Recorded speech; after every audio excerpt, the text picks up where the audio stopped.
इतिहास एक शब्द होता है इतिहास और एक शब्द होता है मिथक। जानते हैं दोनों शब्द समझते हैं? कुछ बता सकते हैं दोनों शब्दों में? दोनों शब्द एक जैसे हैं या अंतर है दोनों शब्द? आपका गृह जिला अशोकनगर है।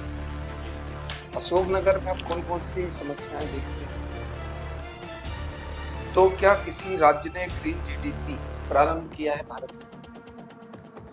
गांधी जी का जो एंड्स एंड मीन्स की यूनिटी है, क्या आपको कहीं और भी देखने को मिलती है? किसी और दर्शन में, किसी और थिंकर में? भक्ति मार्ग के अलावा और कौन से मार्ग थे जो ईश्वर प्राप्ति के लिए? भारत में महिलाओं को इतने अधिकार क्यों नहीं थे जितने आज हैं? May I come in? Good morning. Good morning. Good morning. Please. Thank you, sir. Yes Akash ji, जी सर. हिंदी में कंफर्टेबल, इंग्लिश में? सर हिंदी. अपने बारे में आप बताएं कि स्कूल और कॉलेज लेवल में अपार्ट फ्रॉम योर स्टडीज आपने क्या विशेष काम किया है? जी सर. स्कूल में सर मैं विभिन्न क्लासेस में मॉनिटर भी रहा हूँ और इसके अतिरिक्त सर जो हाउसेस होते हैं उसमें कैप्टन भी रहा हूँ और स्कूल का हेड बॉय भी रहा हूँ. और सर स्कूल का प्रतिनिधित्व भी किया है और मैंने कई स्पोर्ट्स में जैसे कि हैंडबॉल में और इसके बाद डिस्ट्रिक्ट में भी मैंने हैंडबॉल में डिस्ट्रिक्ट का प्रतिनिधित्व किया है, डिस्ट्रिक्ट का. आप स्कूल में हेड बॉय रहे तो हेड बॉय के बतौर ऐसी कौन सी एक्टिविटी है आपको ऐसा लगता है कि जिसमें आप जो है अपने आप को एक बहुत ही मतलब मॉडल रोल में पाते हैं, एक आइडियल रोल में पाते हैं, जी सर. जहाँ पे आपको एक अलग संतुष्टि मिली हो कि whatever role is being assigned to me by the principal और my class teacher, I have fulfilled it? जी सर.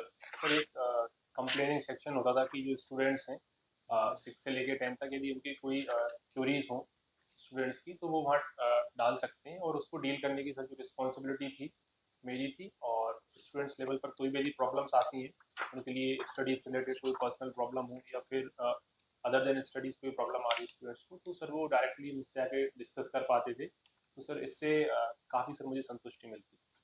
तो वो तो क्लास के बीच में डिस्कस करते होंगे तो आपकी क्लासेस सफर होती होगी? Sir, classes एक particular time like 15-20 minutes after dispersal also there was section जहाँ पर सर इस प्रकार की interaction सर available थी. क्या आपका मैथमेटिक्स रहा है स्कूलिंग में? Sir, and you? हाँ, जी सर 11th-12th में मैथमेटिक्स 11th-12th में मैथमेटिक्स रहा, 87.8%. जी सर. तो उसके बाद आपने why switched over to BA, why not went to engineering? Sir मेरा बचपन से ही सिविल सेवा में जाने का मन था तो सर इसके लिए मुझे सजेस्ट किया गया था कि स्टार्टिंग में आप 11th-12th में मैथमेटिक्स ले लीजिए जिससे कि जो क्रिटिकल थिंकिंग है वो आप में डेवलप होगी और उसके बाद जो जनरल सब्जेक्ट्स हैं बीए में वो आपको हेल्प करेंगे सिविल सर्विसेज की प्रिपरेशन में थ्रू आउट. क्रिटिकल थिंकिंग जो है मैथमेटिक्स और फिजिक्स लेने से डेवलप हो जाती है, ऐसा है कुछ? सर एक जो बेसिक हमें आवश्यकता है जीवन जीने में, डिसीजंस लेने में और आसपास के जो एनवायरनमेंट है उसको समझने में तो उसमें काफ़ी हेल्प मिली है सर मुझे. कैसे? Sir how mathematics has helped you? Sir जैसे कि कोई ऐसे मैं भी स्टडी कर रहा हूँ तो टाइम टेबल बनाना उसको अलग अलग कंपार्टमेंट्स में डिवाइड करना तो वो मेरे लिए सर काफ़ी आसान होता है टाइम मैनेजमेंट करना.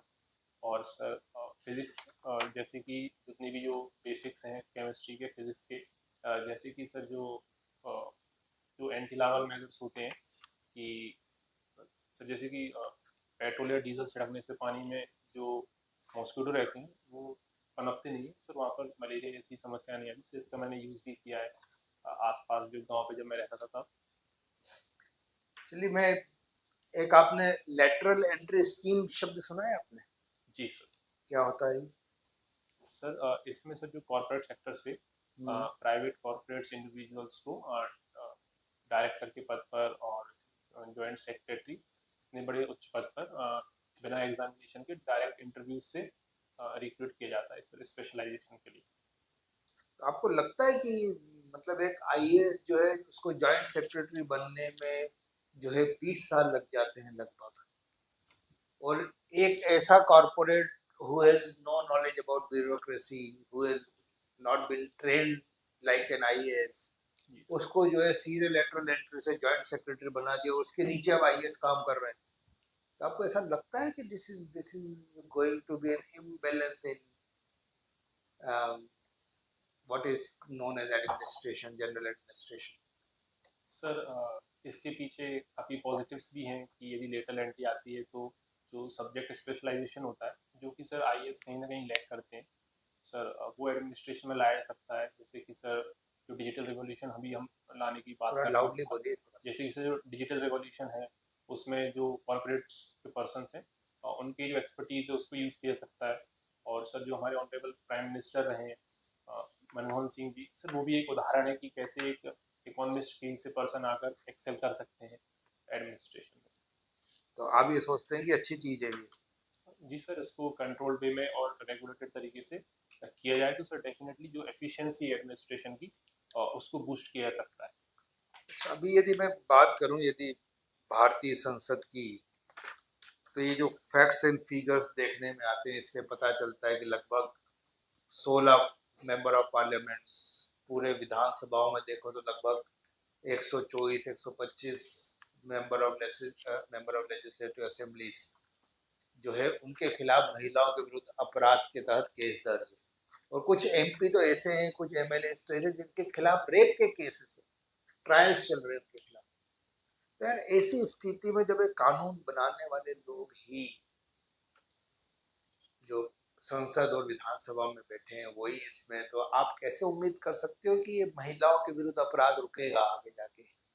महिलाओं को सुरक्षा और मिलेगी और महिलाओं को सुरक्षा प्रदान करने में सरकार सक्षम हो पाएगी। सरकार में बैठे हुए हैं ऐसे लोग और उनको वही पॉलिटिकल पार्टी जो है हर बार टिकट देके जो संसद में विधानसभा में। जी सर, ये विडम्बना है हमारे पॉलिटिकल सिस्टम की कि इस प्रकार का जो रिप्रेजेंटेशन हमें देखने को मिलता है। बट सर यदि इससे जो डील करना है तो 2 से 3 चीज़ों पे हमें ध्यान रखना होगा कि जो पॉलिटिकल पार्टीज टिकट का डिस्ट्रीब्यूशन देती हैं वो विनेबिलिटी फैक्टर से ज़्यादा जो है इंसान के जो मॉरल कैरेक्टर है उसको ध्यान में रखें। और सर जो पॉपुलेशन है जो वोट करने जाती है वो भी ना सिर्फ विनेबिलिटी या कास्ट क्या है इन सबसे ऊपर उठकर उसका मॉरल कैरेक्टर है उसे भी जज करके। और सर तीसरा कि जो ट्रायल्स चल रहे हैं उन्हें भी स्पेशल कोर्ट्स में तुरंत से तुरंत उनको उन पे जो भी फैसला है वो सुनाया जाए और कार्रवाई की जाए। तो क्या ये सब चीजें महिलाओं का प्रतिनिधित्व बढ़ाने मात्र से ये सब चीजें रुक जाएगी? महिलाओं का प्रतिनिधित्व बढ़ने वाला है, आप अभी देख रहे हैं विगत संसद में जो है बिल पास हो चुका है, जी सर। कानून बन गया है वो। जी सर। कब से लागू होने वाला है? सर ये जो नेक्स्ट डिलिमिटेशन होगा उसके बाद से लागू हो जाएगा। तो क्या उससे क्या ये सब चीजें रुक जाएगी? सर जैसे कि वुमेन्स का रिप्रेजेंटेशन बढ़ेगा पार्लियामेंट में तो सर इससे एक पॉजिटिव इम्पैक्ट तो आएगा वुमेन्स के लिए और इंस्पिरेशन मिलेगी कि पॉलिटिकल एक्टिविटीज़ में एक्टिवली पार्टिसिपेट करें। और जो वुमेन स्पेसिफिक पॉलिसी मेकिंग है उसमें भी सर काफ़ी एफिशिएंसी आएगी। रिप्रेजेंटेशन की आप बात कर रहे हो, केवल रिप्रेजेंटेशन से रुक जाएगा? The most powerful prime minister in the world जो इंदिरा गांधी को कहते हैं कि बहुत पावरफुल प्राइम मिनिस्टर थी। जी सर। पूरा वर्ल्ड जो है उनको सबसे पावरफुल प्राइम मिनिस्टर मानता था। अभी प्रेसिडेंट जो है महिला है। जी क्या तो फिर और क्या चाहिए इससे ज्यादा यार? फिर भी कुछ नहीं हो रहा है। सर चेंजेस पॉजिटिव चेंजेस आ रहे हैं और ओवरनाइट सर इस टाइप के चेंजेस हम विटनेस नहीं कर सकते बट थ्रू आउट ईयर्स आएगा सर, रिप्रेजेंटेशन बढ़ेगा तो जो से है पॉलिटिकल डिसीजन मेकिंग में। तो क्या कठोर कानून लेके आने की आवश्यकता है क्या इसमें? क्यों नहीं कानून बना देती सरकार?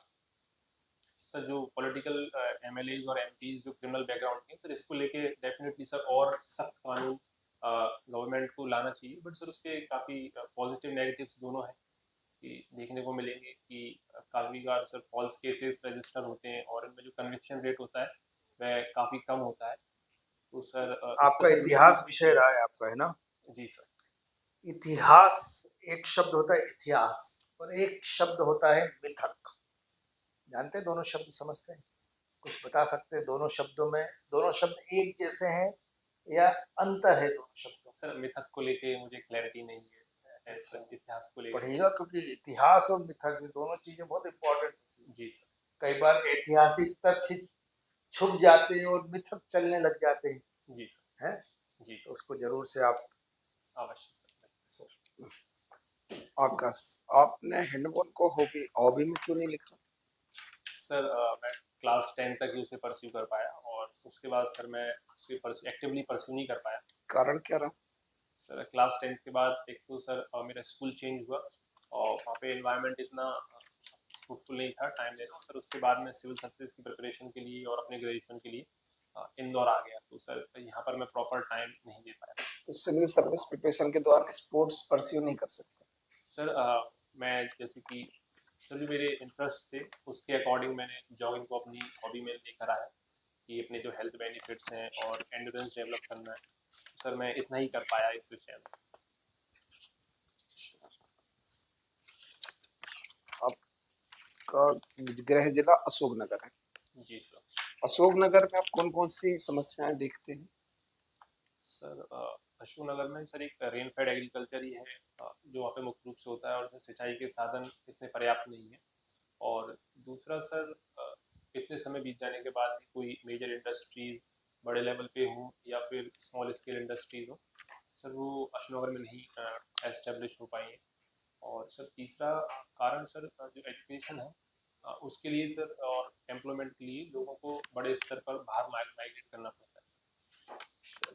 तो अगर कोई इंडस्ट्रियलिस्ट अशोकनगर आता है तो उसको वहाँ क्या फायदे मिले किसी और जिले की तुलना में? जी सर। सर एक जैसे कि सर यूपी से बॉर्डर कनेक्ट करते हैं अशोकनगर डिस्ट्रिक्ट, और तुरंत ही पास वेस्ट में राजस्थान से भी बॉर्डर, तो सर एक जो ज्योग्राफिकल एडवांटेज है लोकेशन का सेंट्रलाइज्ड है। और सर इसके अतिरिक्त सर ह्यूमन कैपिटल लेबर काफ़ी अधिक है सर, क्योंकि सर डिस्गाइज एम्प्लॉयमेंट है, तो चीप कंडीशंस पर भी लेबर कार्य कर सकती है वहाँ पर। और सर जैसे कि एग्रीकल्चर प्रोडक्टिविटी काफ़ी अच्छी है, गेहूँ, आपने तो बोला सोयाबीन। रेन फेड है। सर एग्रीकल्चर प्रोडक्टिविटी है, बट जो भी है उसको प्रोसेस नहीं किया जा रहा है लिमिटेड, बट उसको यदि प्रोसेस कोई इंडस्ट्रियलिस्ट आए और देखे कि कोई माइक्रो स्मॉल मीडियम प्लांट लगाया सकते हैं, जैसे कि सर गेहूँ से आटा बनाया सकता है छोटे लेवल पे। कोई गेहूँ फेमस है अशोकनगर में? जी सर। कौन सा? सर शरबती गेहूँ और सुजाता गेहूँ तो मुख्य रूप से। और आकाश, कुसुम मुहावरे का क्या अर्थ है? सुना है? जी सर। क्या मतलब इसका?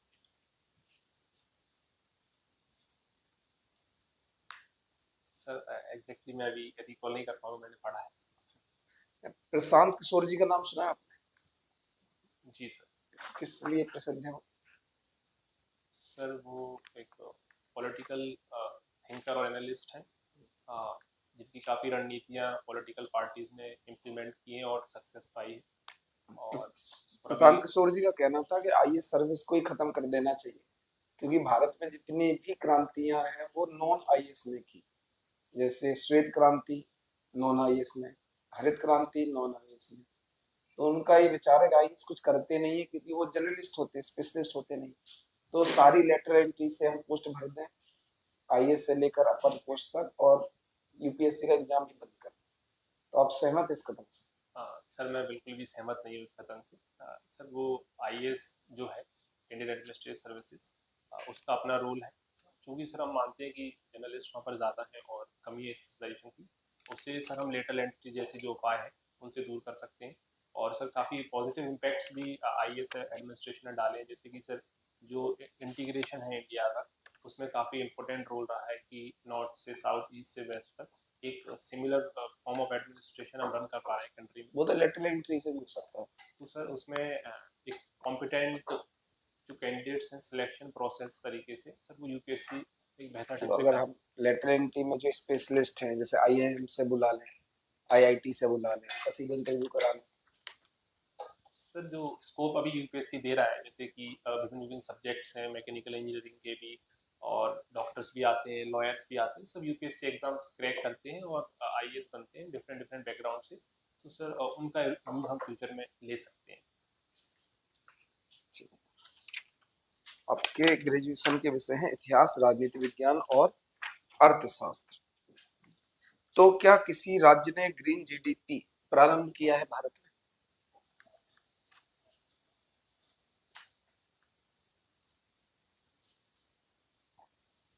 सर मैं इसको लेके अभी श्योर नहीं। अच्छा, जीएसटी क्यों लाया गया था? सर जीएसटी जो मल्टीपल इनडायरेक्ट टैक्सेस थे उनको सब्स्यूम करने के लिए कि आसानी से कलेक्ट किया सके और एक सुगमता है सर इसके लिए। क्या सुगमता आ गई?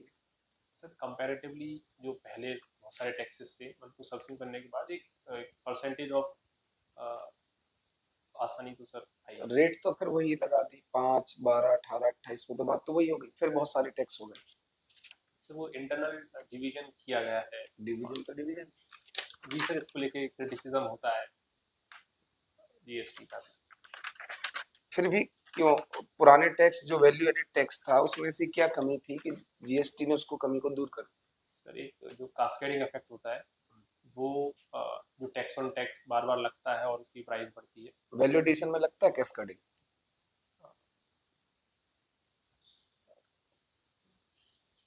सर उसको लेके मैं श्योर नहीं, बट जो एक बेनिफिशियल फीचर है।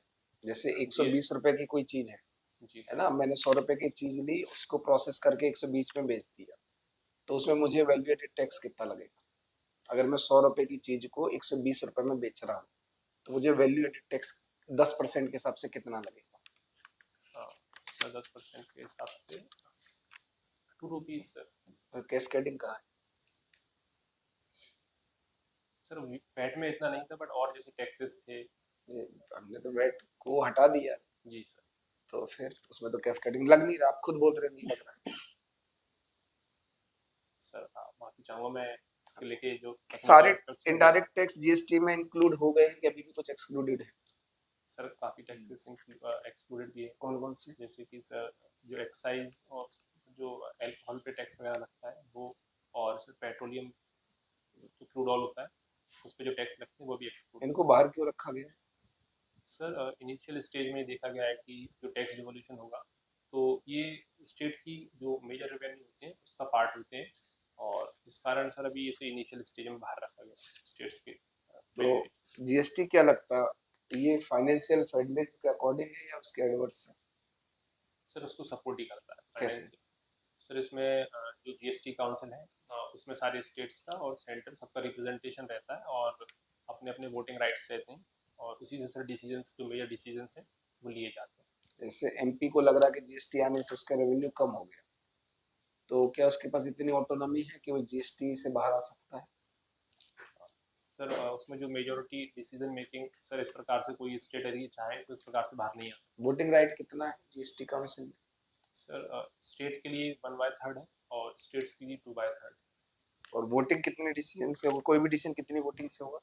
सर इसको लेके मैं श्योर नहीं हूँ। राजनीति विज्ञान आपका दूसरा है, किस राजनीतिक चिंतक से आप सर्वाधिक प्रभावित हैं?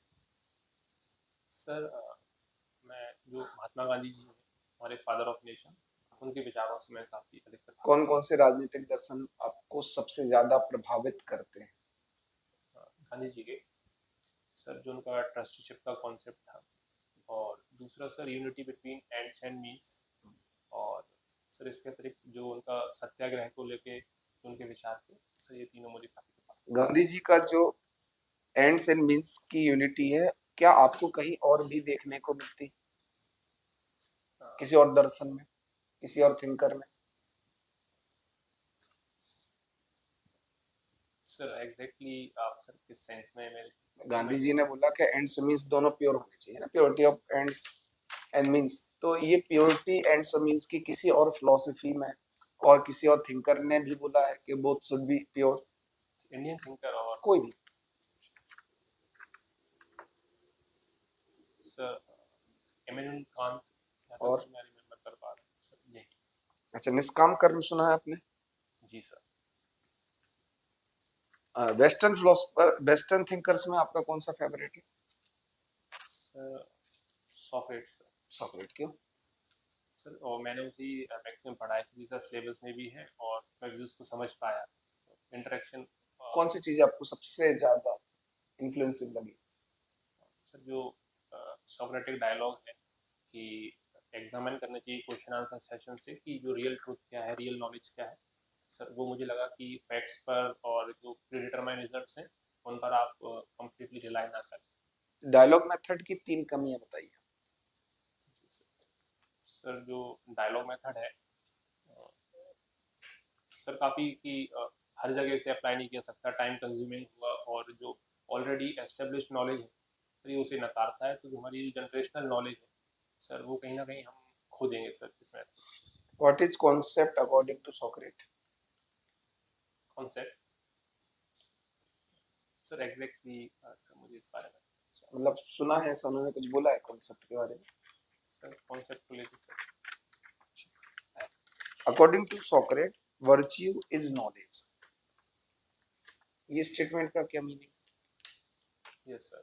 सर उनका कहना था कि जिस पर्सन के पास है, जिस इंडिविजुअल के पास वर्च्यू है या फिर नॉलेज है सर, वो इंटरचेंजेबली दूसरी चीज़ को अपने आप इन्फोर्स करता है। कैसे? कि सर किसी के पास यदि वर्च्यूज़ हैं, जैसे कि उन्होंने वर्च्यूज़ की बात की, जस्टिस, टेम्परेंस और विजडम, इस टाइप की वर्च्यूज़ की बात की। तो सर ये यदि वर्च्यूज़ किसी पर्सन के अंदर इनबिल्ट है तो उस पर्सन को नॉलेजेबल उन्होंने बताया। अच्छा, उन्होंने एक और स्टेटमेंट दिया कि नॉलेज इज ओनली वर्च्यू, इसका क्या मतलब? सॉरी सर एग्जैक्टली कि मैं नहीं बता पाऊँ। कोई नहीं। श्री अटल बिहारी वाजपेयी कॉलेज से आपने ग्रेजुएशन किया है, जी सर। तो श्री अटल बिहारी वाजपेयी जी ने प्रधानमंत्री पद पर रहते हुए ऐसी कौन कौन सी योजनाएं जारी की थी जो आज भी माइलस्टोन का काम करती है? जी sir. Sir one thing that प्रधानमंत्री ग्राम सड़क योजना जो आज भी रेलिवेंट है और काफ़ी अच्छा कार्य हो रहा है। दूसरा सर जो नेशनल हाईवे डेवलपमेंट प्रोग्राम था और जो गोल्डन क्वाड्रिलेटरल था, वो भी सर आज भी उनके मुख्य कार्यों में याद किया जाता है। और सर इसके अतिरिक्त जो सर्व शिक्षा अभियान था वो उन्हीं के कार्यकाल में आया और काफ़ी हेल्पफुल रहा। और एक मिस कर रहे हैं,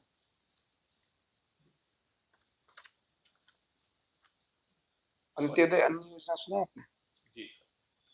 वो भी अच्छा। Golden quadrilateral and diamond quadrilateral में डिफरेंस क्या है? सर जो गोल्डन क्वाड्रिलेटरल है, जो मुख्य 4 सिटीज़ हैं, मेगा सिटीज़, दिल्ली, बॉम्बे, चेन्नई और कोलकाता, उनको कनेक्ट करता है। और सर डायमंड को लेके ऐसा कुछ है डायमंड क्वाड्रिलेटरल? यस सर, अभी इसको लेके बात को तो मैंने पढ़ा भी है, सुना भी है, मैं एग्जैक्टली ज़रा भी रिकॉल नहीं कर पा रहा। क्या एमपी में कहीं Atal Bihari Vajpayee good governance institute है?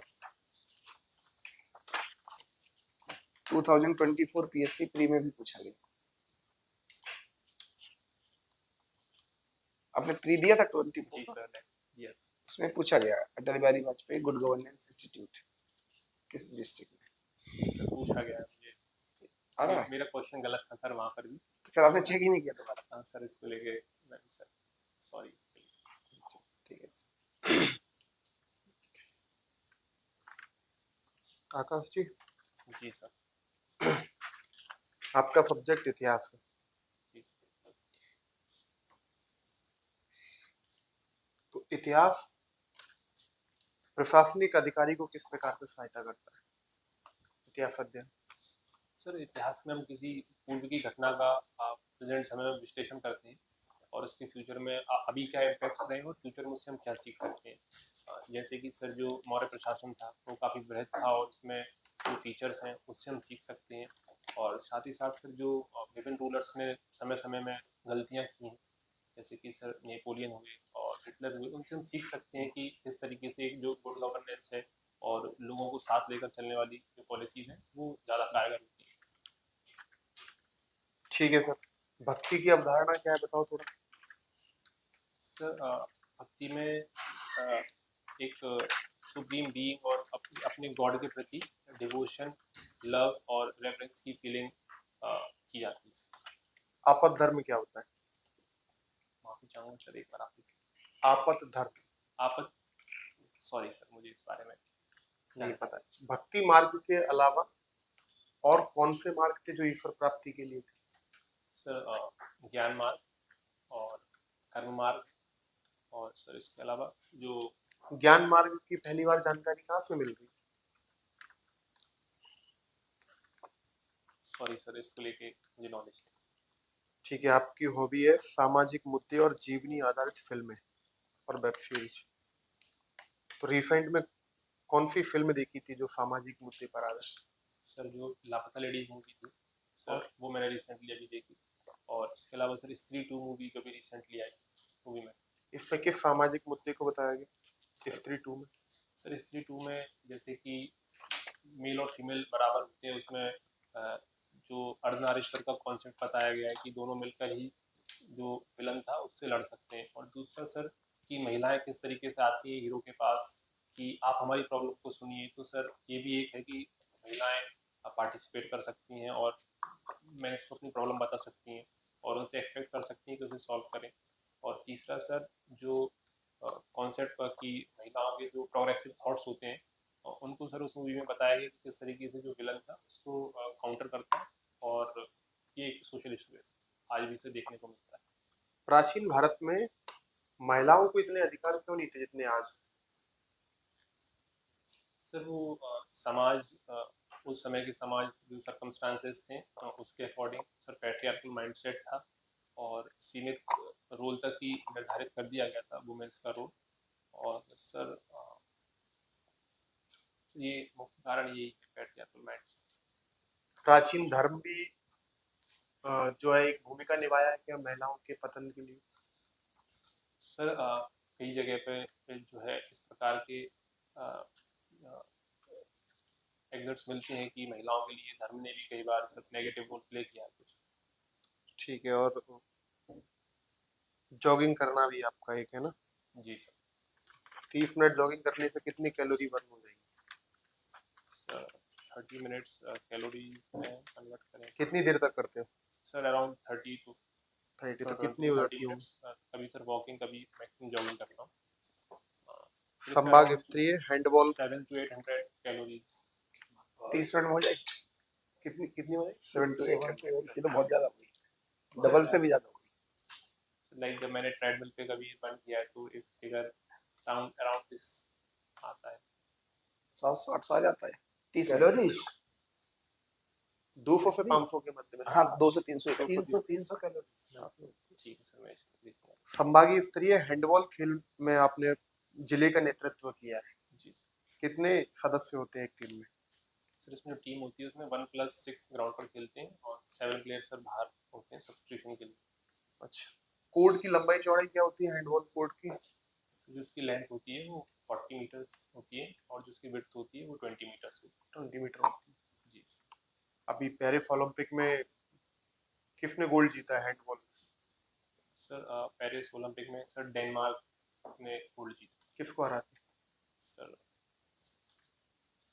मैं रिमेम्बर कर पा रहा हूँ, जर्मनी को हरा। जर्मनी को हरा के। जी सर। वर्ण व्यवस्था समझाइए। सर जो एक एंशियंट हायरार्किकल प्रैक्टिस है डिवीजन की, क्लासिफिकेशन की, जिसमें कि 4 वर्ण हैं, ब्राह्मण, क्षत्रिय, वैश्यास और शूद्रास, जिनको भी सर इनिशियली जो उनके कार्य थे, जो उनके वर्क थे, उसके आधार पर डिवाइड किया गया था। और लेटर वैदिक पीरियड में सर ये जो है बाय बर्थ डेवलप हो गया। अभी हाल ही में अमेरिकी राष्ट्रपति चुनाव के रिजल्ट आए जी सर। और 2 वोट का बड़ा चर्चा हुई। एक तो इलेक्टोरल वोट बोला जा रहा है और दूसरा पॉपुलर वोट है। क्या है ये दोनों चीजें? सर पॉपुलर वोट को लेके मुझे नॉलेज नहीं, बट इलेक्टोरल जो कॉलेज था और उसका जो वोट था उसको लेके मुझे जानकारी है, जो कि सर टोटल 538 इलेक्टोरल वोट्स थे। और इसी से सर जो बहुमत से जो फिगर होता है 272 का, जिसके पास जो अचीव कर लेगा उसे प्रेसिडेंट नियुक्त किया जाएगा। और सर जो डिफरेंट कॉन्स्टिट्यूंसीज और सॉरी स्टेट्स होती हैं उनसे सर पॉपुलेशन के आधार पर इस रिप्रेजेंटेशन को तय किया जाता है। किस नंबर के राष्ट्रपति है डोनाल्ड ट्रंप अभी अमेरिका में? Sir 47 sir. 46। जी ठीक। ठीक है, आकाश जी आपका कंक्लूड कर